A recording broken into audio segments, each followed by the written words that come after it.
Hello students, welcome to my YouTube channel. तो जैसे हमने क्वेश्चंस किए हुए हैं कि रूट 3 प्रूव दैट कि root 3 is an irrational number, root 5 is an irrational number और रूट 7 ऐसे करके कुछ क्वेश्चंस किए हैं। तो अब वो क्वेश्चंस में जो इस थ्योरम का यूज़ किया गया है कि पी बी अ लेट, तो थ्योरम की स्टेटमेंट क्या है कि let P be a prime number if P divides a square then P divides a where a is a positive integers.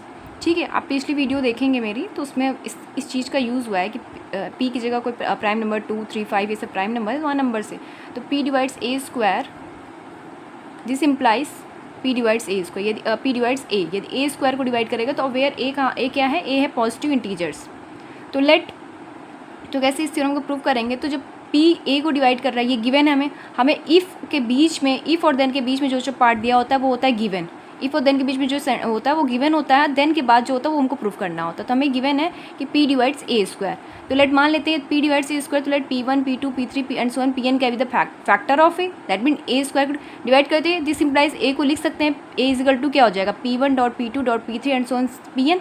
जैसे मान लेते हैं ए क्या है 6 है, तो ए 6 के कितने फैक्टर हो गए, 2 इंटू 3, इसका 8 हो जाएगा, तो 8 के कितने फैक्टर हो जाएंगे, 2 इंटू 2 इंटू 2। यहाँ पे कहा भी जा रहा है कि where P1 P2 and so on are primes and not necessary, जरूरी नहीं है कि वो डिस्टिंक्ट हो, मतलब डिफरेंट हो, जरूरी नहीं वो हो सकते। जैसे देखो इसमें डिफरेंट कहाँ है, सेम ही तो है, फैक्टर क्या है, सेम है, 2 2 2, दो तीनों सेम है।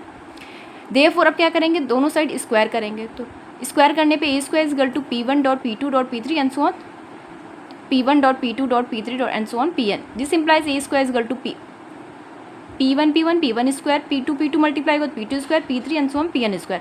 दिस इम्प्लाइज से क्या मिलता है, this implies P divides, P क्या है, डिवाइड्स कर रहा है ए स्क्वायर को। ठीक है, इक्वेशन 1 हो गई। दिस इम्प्लाइज से P divides a square, this implies P is a prime factor of A square. इतनी बात क्लियर हुई।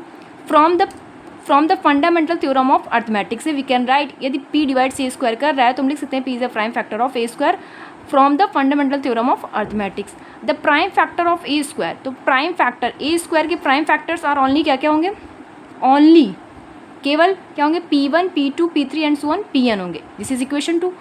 एंड ये हम किससे लिख सकते हैं, the reason is uniqueness of factors of fundamental theorem of arithmetics. तो फ्रॉम फर्स्ट एंड सेकेंड से हम क्या सकते हैं, we have P is a prime factor of, P क्या है, is a prime factor of P1 dot P2 dot P3 and so on Pn।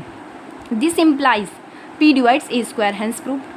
ये P is a prime factor of P1 P2 और P1 P2 P3 क्या है, हमने क्या माना था, A माना। P1 P2 P3 को हमने क्या माना था, A, तो P is a prime factor of this, तो P1 P2 P3 किसके इक्वल है, A के इक्वल है। This implies P divides a square, hence prove. Thank you.